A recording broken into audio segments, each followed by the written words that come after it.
ஒரு இரவு முழு ரூமும் அமைதி. மங்கலான ஒரு ஒளி மட்டும். அந்த ஒளியை நோக்கி மெதுவா நடந்து வர்றான் சோமு. அங்க ஒளியோட துடிக்கிற ஒரு பழைய புத்தகம். ஆச்சரியத்தோட அந்த புத்தகத்தை திறக்கிறான் சோமு. அடுத்த நொடி பயங்கர காற்று. காற்று அவனை சுற்றி சுழலுது.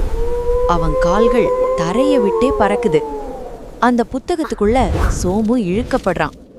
ஒரு கண் இமைப்பு நேரத்துல அவன் வேறொரு உலகத்துல. வானமே வித்தியாசம். நட்சத்திரங்கள் நகர்ற மாதிரி மின்னுது. வண்ண வண்ண மிருகங்கள் அவனை சுற்றி நடக்குது. சில மிருகங்கள் அவனை கைய மெதுவா தொடுது. பயம் இல்ல, ஆச்சரியம் மட்டும். அப்போ அந்த உலகத்தின் நடுவில் ஒரு பெரிய ஒளி வாசல். அந்த வாசலை பார்த்த நொடியில ஒரு பட்டர்ஃப்ளை.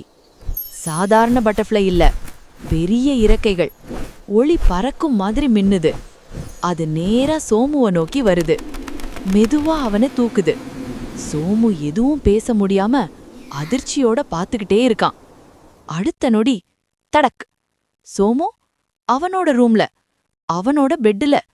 காலை ஒளி, பறவைகளின் சத்தம். அது கனவான்னு சோமு நினைக்கிறான்.